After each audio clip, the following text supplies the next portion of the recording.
Hey everyone, we're going to do the June 13th daily Bible reading, and we'll be starting out in 1 Kings chapter 11 verse 1 and going through chapter 12 verse 19.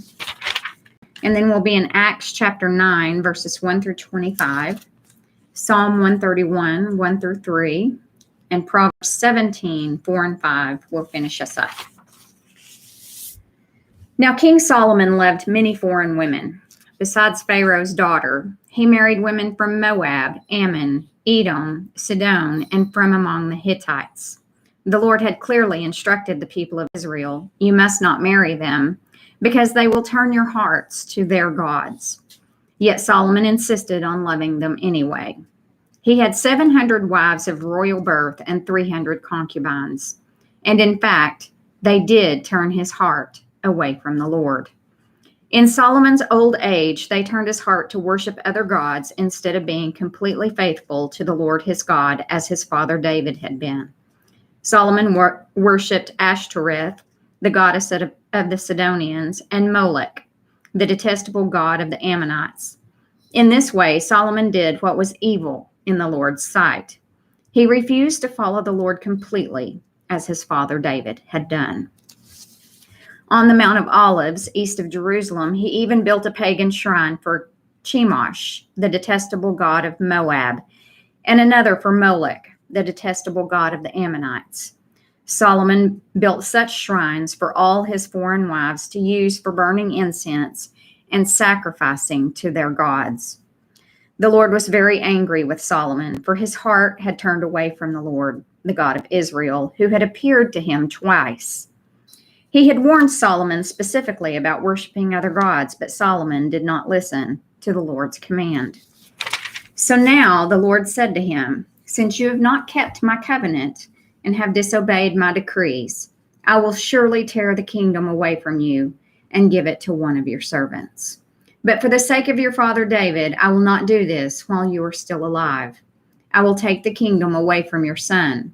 And even so, I will not take away the entire kingdom. I will let him be king of one tribe for the sake of my servant David and for the sake of Jerusalem, my chosen city." Then the Lord raised up Hadad, the Edomite, a member of Edom's royal family, to be Solomon's adversary. Years before, David had defeated Edom. Joab, his army commander, had stayed to bury some of the Israelite soldiers who had died in battle. While there, they killed every male in Edom. Joab and the army of Israel had stayed there for 6 months, killing them. But Hadad and a few of his father's royal officials escaped and headed for Egypt. Hadad was just a boy at the time. They set out from Midian and went to Paran, where others joined them. Then they traveled to Egypt and went to Pharaoh, who gave them a home, food, and some land. Pharaoh grew very fond of Hadad, and he gave him his wife's sister in marriage, the sister of Queen Tahpenes. She bore him a son named Genubath. Tahpenes raised him in Pharaoh's palace among Pharaoh's own sons. When the news reached Hadad in Egypt that David and his commander Joab were both dead, he said to Pharaoh, "Let me return to my own country." "Why?" Pharaoh asked him. "What do you lack here that makes you want to go home?" "Nothing," he replied, "but even so, please let me return home." God also raised up Rezon, son of Eliada, as Solomon's adversary. Rezon had fled from his master, King Hadadezer of Zobah, and had become the leader of a gang of rebels. After David conquered Hadadezer, Rezon and his men fled to Damascus, where he became king. Rezon was Israel's bitter adversary for the rest of Solomon's reign, and he made trouble just as Hadad did. Rezon hated Israel intensely and continued to reign in Aram. Another rebel leader was Jeroboam, son of Nebat, one of Solomon's own officials. He came from the town of Zeradah in Ephraim, and his mother was Zeruiah, a widow. This is the story behind his rebellion. Solomon was rebuilding the supporting terraces and repairing the walls of the city of his father David. Jeroboam was a very capable young man, and when Solomon saw how industrious he was, he put him in charge of the labor force from the tribes of Ephraim and Manasseh, the descendants of Joseph. One day, as Jeroboam was leaving Jerusalem, the prophet Ahijah from Shiloh met him along the way. Ahijah was wearing a new cloak. The two of them were alone in a field, and Ahijah took hold of the new cloak he was wearing and tore it into 12 pieces. Then he said to Jeroboam, "Take 10 of these pieces, for this is what the Lord, the God of Israel, says. I am about to tear the kingdom from the hand of Solomon, and I will give 10 of the tribes to you. But I will leave him one tribe for the sake of my servant David, and for the sake of Jerusalem, which I have chosen out of all the tribes of Israel. For Solomon has abandoned me and worshipped Ashtoreth, the goddess of the Sidonians, Chemosh, the god of Moab, and Molech, the god of the Ammonites. He has not followed my ways and done what is pleasing in my sight. He has not obeyed my decrees and regulations as David his father did. But I will not take the entire kingdom from Solomon at this time, for the sake of my servant David, the one whom I chose and who obeyed my commands and decrees. I will keep Solomon as leader for the rest of his life. But I will take the kingdom away from his son and give 10 of the tribes to you.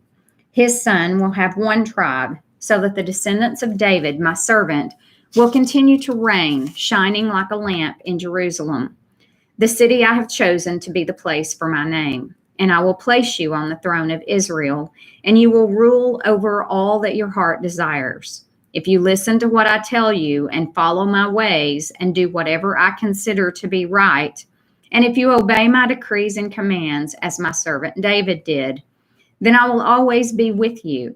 I will establish an enduring dynasty for you, as I did for David, and I will give Israel to you. Because of Solomon's sin, I will punish the descendants of David, though not forever." And I want you to remember that David wasn't perfect. He sinned, right? He fell into adultery with Bathsheba. He had her husband killed. Those were just the big ones.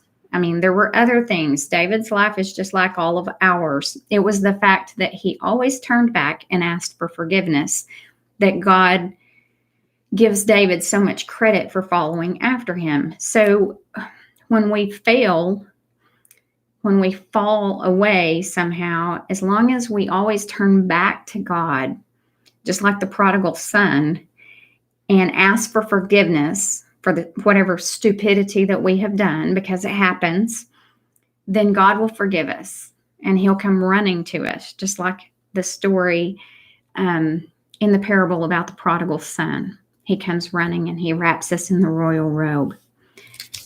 Solomon tried to kill Jeroboam, but he fled to King Shishak of Egypt and stayed there until Solomon died.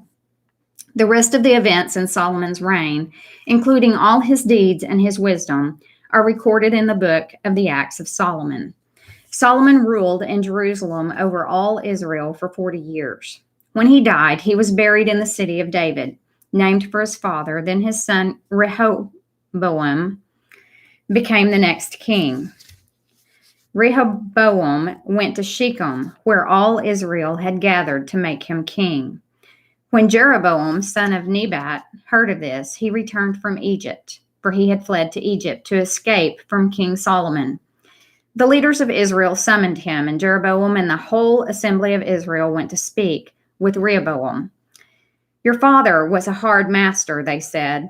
"Lighten the harsh labor demands and heavy taxes that your father imposed on us. Then we will be your loyal subjects." Rehoboam replied, "Give me 3 days to think this over, then come back for my answer." So the people went away. Then King Rehoboam discussed the matter with the older men who had counseled his father Solomon. "What is your advice?" he asked. "How should I answer these people?" The older counselors replied, "If you are willing to be a servant to these people today and give them a favorable answer, they will always be your loyal subjects." But Rehoboam rejected the advice of the older men and instead asked the opinion of the young men who had grown up with him and were now his advisors. "What is your advice?" he asked them. "How should I answer these people who want me to lighten the burdens imposed by my father?" The young men replied, "This is what you should tell those complainers who want a lighter burden. My little finger is thicker than my father's waist. Yes, my father laid heavy burdens on you, but I'm going to make them even heavier. My father beat you with whips, but I will beat you with scorpions." 3 days later, Jeroboam and all the people returned to hear Rehoboam's decision, just as the king had ordered. But Rehoboam spoke harshly to the people, for he rejected the advice of the older counselors and followed the counsel of his younger advisors. He told the people, "My father laid heavy burdens on you, but I'm going to make them even heavier. My father beat you with whips, but I will beat you with scorpions." So the king paid no attention to the people. This turn of events was the will of the Lord, for it fulfilled the Lord's message to Jeroboam, son of Nebat, through the prophet Ahijah from Shiloh. When all Israel realized that the king had refused to listen to them, they responded, "Down with the dynasty of David. We have no interest in the son of Jesse. Back to your homes, O Israel. Look out for your own house, O David." So, so the people of Israel returned home, but Rehoboam continued to rule over the Israelites who lived in the towns of Judah. King Rehoboam sent Adoniram, who was in charge of forced labor, to restore order, but the people of Israel stoned him to death. When this news reached King Rehoboam, he quickly jumped into his chariot and fled to Jerusalem. And to this day, the northern tribes of Israel have refused to be ruled by a descendant of David. We now go to Acts chapter 9, verses 1 through 25. Meanwhile, Saul was uttering threats with every breath and was eager to kill the Lord's followers. So he went to the high priest. He requested letters addressed to the synagogues in Damascus, asking for their cooperation in the arrest of any followers of the way he found there. He wanted to bring them, both men and women, back to Jerusalem in chains. As he was approaching Damascus on this mission, a light from heaven suddenly shone down around him. He fell to the ground and heard a voice saying to him, "Saul, Saul, why are you persecuting me?" "Who are you, Lord?" Saul asked. And the voice replied, "I am Jesus, the one you are persecuting. Now get up and go into the city, and you will be told what you must do." The men with Saul stood speechless, for they heard the sound of someone's voice, but saw no one. Saul picked himself up off the ground, but when he opened his eyes, he was blind. So his companions led him by the hand to Damascus. He remained there blind for 3 days and did not eat or drink. Now there was a believer in Damascus named Ananias. The Lord spoke to him in a vision, calling, "Ananias." "Yes, Lord," he replied. The Lord said, "Go over to Straight Street to the house of Judas. Get there, ask for a man from Tarsus named Saul. He is praying to me right now. I have shown him a vision of a man named Ananias coming in and laying hands on him so he can see again." "But Lord," exclaimed Ananias, "I've heard many people talk about the terrible things this man has done to the believers in Jerusalem, and he is authorized by the leading priest to arrest everyone who calls upon your name." But the Lord said, "Go, for Saul is my chosen instrument to take my message to the Gentiles and to kings, as well as to the people of Israel, and I will show him how much he must suffer for my name's sake."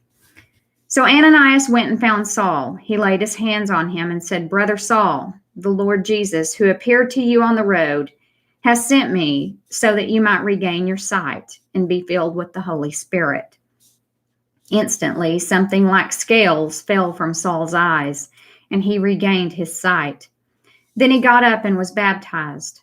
Afterward, he ate some food and regained his strength.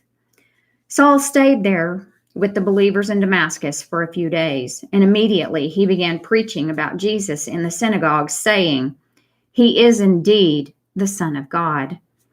All who heard him were amazed. "Isn't this the same man who caused such devastation among Jesus' followers in Jerusalem?" they asked. "And he didn't come here to arrest them and take them in chains to the leading priest?" Saul's preaching became more and more powerful, and the Jews in Damascus couldn't refute his proofs that Jesus was indeed the Messiah. After a while, some of the Jews plotted together to kill him. They were watching for him day and night at the city gate so that they could murder him. But Saul was told about their plot. So during the night, some of the other believers lowered him in a large basket through an opening in the city wall. We now go to Psalm 131, verses 1 through 3. It's a song for pilgrims ascending to Jerusalem, a psalm of David. Lord, my heart is not proud. My eyes are not haughty. I don't concern myself with matters too great or too awesome for me to grasp. Instead, I have calmed and quieted myself like a weaned child who no longer cries for its mother's milk. Yes, like a weaned child is my soul within me. O Israel, put your hope in the Lord now and always. We'll finish up with Proverbs 17, verses 4 and 5. Wrongdoers eagerly listen to gossip. Liars pay close attention to slander.